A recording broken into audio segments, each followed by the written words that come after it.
नमस्कार. श्री निसर्गदत्त महाराज एक चिंतन संकलन. श्री निसर्गदत्त महाराज एक चिंतन संकलन. भाग 43. भाग 43. श्री निसर्गदत्त महाराज म्हणतात, तुम्ही स्वतःला जे काही समजून वागता ती तुमची समजूत व्यक्ती म्हणूनच ओळखल्या जाते.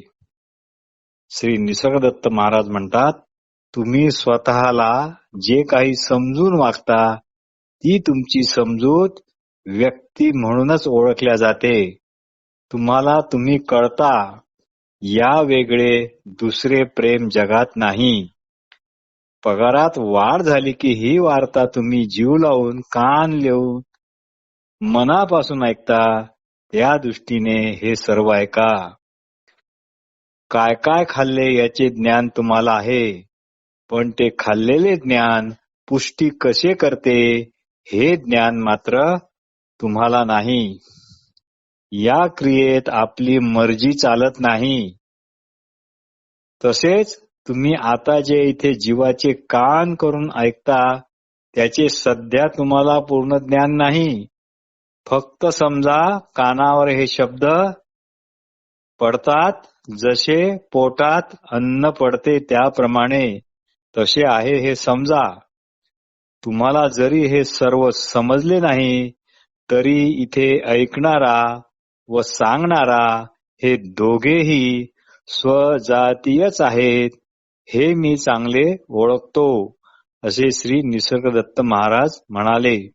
म्हणून आम्ही इथे जे ऐकवलेले आहे ते जरी कळले नाही तरी त्याचा तुमच्यावर परिणाम झाल्याशिवाय राहणार नाही. त्याचा तुमच्यावर निश्चित परिणाम होईल. इथे श्री महाराज म्हणतात, याचा परिणाम तुमच्या देव इंद्रियावर झाल्याशिवाय राहणार नाही. देव इंद्रिय हा श्री महाराजांचा खास शब्द आहे. तुम्ही स्वतःला एक व्यक्ती समजून जरी ऐकले तरी, अर्थात ते ऐकणे मनापासून असेल तरच आमच्या या ज्ञान प्रबोधनाला त्याचा काही एक अडथळा नाही. कारण काय, तर आम्ही हे जे बोलत आहोत ते स्वजातीयाशीच बोलत आहोत, एखाद्या व्यक्तीशी नाही. फक्त तुम्ही एकच करा, तुमची असण्याची जाण प्राणपणाने पकडून ठेवा. आकार हेच माझे रूप आहे या भ्रमातून बाहेर पडा. त्याशिवाय तुमची बुद्धी माझे सांगणे ग्रहण करू शकणार नाही. आकार हेच माझे रूप आहे हा जुना संस्कार आड येतो. आपण आकार हेच माझे रूप आहे हा गैरसमज आपण इतरांना पाहताना पण बाळगतो. म्हणजे इतरांचे रूप पण माझ्या आकाराप्रमाणेच आहे असे समजतो. हे दोन्ही संस्कार माझे बोलणे न समजणे याच्या आड येतात. स्वप्नात मारामार कधी घडलेलीच नसते, तरी मारामारी झाली हे खरे आहे हे तुम्ही समजता. तसेच हे इथे तुमचे ऐकणे समजा की तुम्ही मारामारी झाली असे खरे मानता. त्याप्रमाणे ते आपले काम केल्याशिवाय राहणार नाही हे मात्र निश्चित. हे जे इथे ऐकवल्या जात आहे ते तुम्हाला न विचारताच तुम्हाला शुद्ध असे करणार आहे. तुम्ही किडा मुंगी असले तरीही इथे सांगितलेले फक्त मनापासून ऐका. ऐकल्यावर उपाय करायला धावू नका. फक्त मनात ते रुजवा, ध्यानात ठेवा, सहज अवस्थेत राहा, आत मुरू द्या.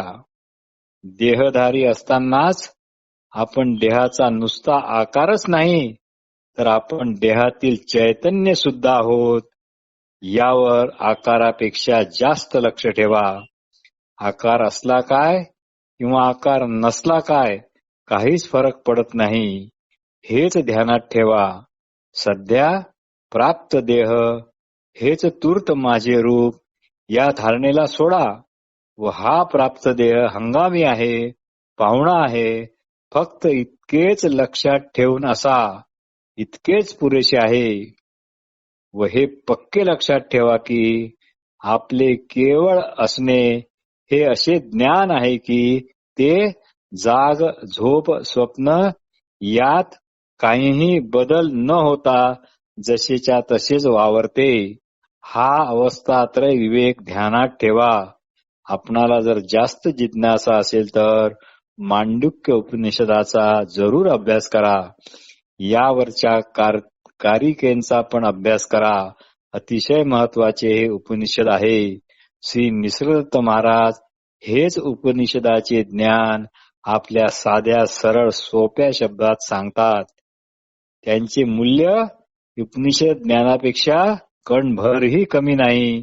असो तर श्री निसर्गदत्त महाराज म्हणतात, जिवंत असतानाच मी स्त्री, मी पुरुष, काळा गोरा, वृद्ध आजारी, सुखी दुःखी, एकटा दुखटा सर्व सोडा.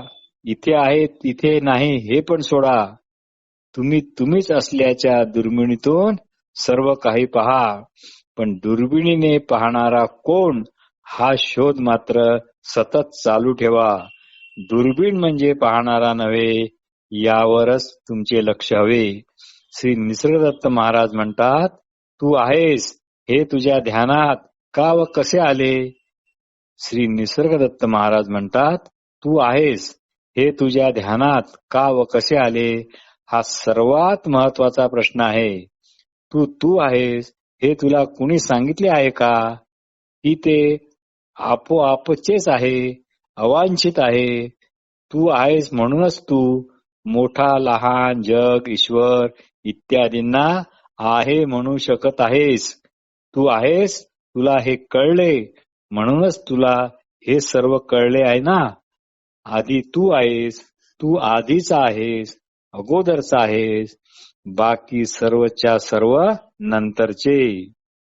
असं म्हणतात, सत्य पचायला कधीच जड नसते, पण ते जर मिथ्या आवरणाने पुसट अस्पष्ट झाले तर ते पूर्ण मिथ्या होते आणि नंतरच ते पचायला जड जाते आणि खूप त्रासदायक ठरते.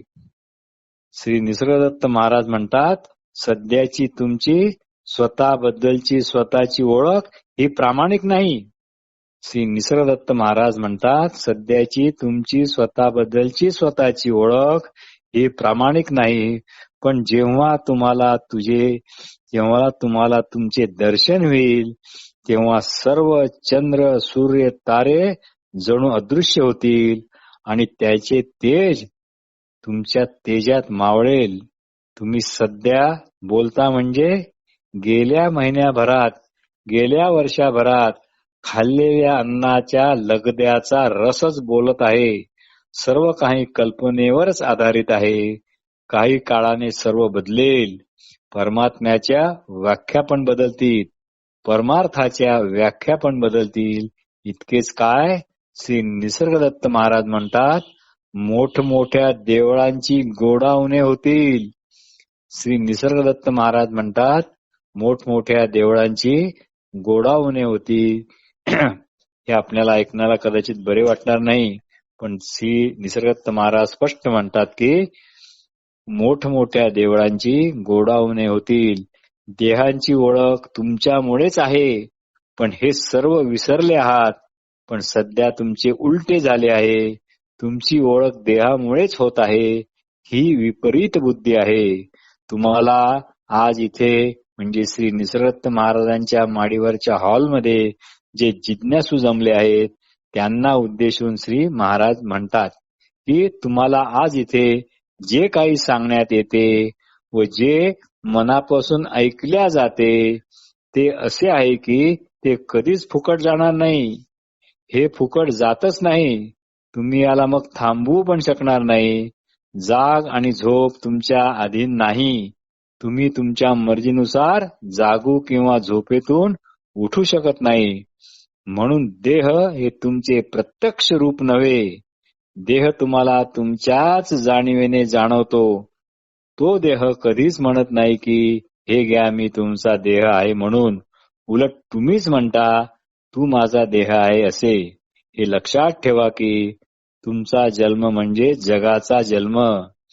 तुम्हाला सकाळी झोपेतून उठताच काही काळ तुम्ही तुमच्या असणेपणाच्या अशुद्ध असणेपणात असता व मग लगेच ते असणेपण फिकट फिकट होत जाते व मग तसा तसा जगाचा उदय होतो, अर्थात आपापल्या जगाचा. एखाद्या दिवा स्वप्नासारखा की जे दिवा स्वप्न डोळे उघडे ठेवूनच पाहिले जाते अशा प्रकारचे. प्रत्येक जणच असेच सकाळी आपापले जग जन्माला घालतो आणि गाढ निद्रेत आपल्यातच सामावून घेतो. प्रत्येकाचे जग वेगवेगळे, अर्थात ते वस्तुनिष्ठ असे नाही तर ते आत्मनिष्ठ असे आहे. पण हे तुम्हाला आत्मज्ञान झाल्याशिवाय कळणार नाही. व्यवहार पुष्कळ करा, पण देहाच्या ओळखीने जगू नका. जिवंत पण राहू नका, तर आत्मरूपाने जगा. त्याकरता निसर्गदत्त महाराज म्हणतात की तू आहेस हा जो तुझा ज्ञानगुण आहे, त्याला असणेपणा किंवा शुद्ध जाणीव पण म्हणतात. त्यालाच धरून ठेवा. बस. आपण म्हणजे काय, बस हेच पाहत बसायचे. मनाचा सल्ला बिलकुल ऐकायचा नाही. मन चालू असते ते चालू द्या. हे पक्के लक्षात ठेवा की चालू द्या म्हणणारे मन नाही. तुम्ही मनाबरोबर वाहून जाऊ नका. पण तुम्हीच असल्याचे ज्ञान वाहून गेल्याचे ऐकले किंवा पाहिले आहे का? तुमचे जसे जसे आपल्या अशुद्ध असणेपणाकडे लक्ष जाईल तसे तसे आपण असल्याची गरज वाटू लागेल आणि तसे तसे मन पण शुद्ध होत राहील. जोपर्यंत तुम्ही तुम्हाला देहरूपात ओळखता तोपर्यंत तुमचे मन ताब्यात राहणार नाही, ते उंडारतच राहील. श्री निसर्गदत्त महाराज म्हणतात, कधी कधी ध्यान करताना पांढऱ्या हिऱ्यासारखा चकचकीत प्रकाश दिसतो. त्याला शास्त्रात लिंगदेह असे म्हणतात. आणि कधी कधी आत्मचिंतनातच गाढ झोपेप्रमाणे श्रमपरिहार होतो. हे अतिशय महत्वाचे आहे. आणि कधी कधी आत्मचिंतनातच गाढ सारखा श्रमपरिहार होतो. हा माझा स्वतःचा अनुभव आहे. म्हणून जरा मोकळीक मिळाली की स्वतःच्या असणेपणाला मिठी मारा. बायका, मुले, धंदा पाणी यांची जशी तुम्ही चिंता करता तशी स्वतःला जाणण्याविषयी पण चिंता करा. नमस्कार.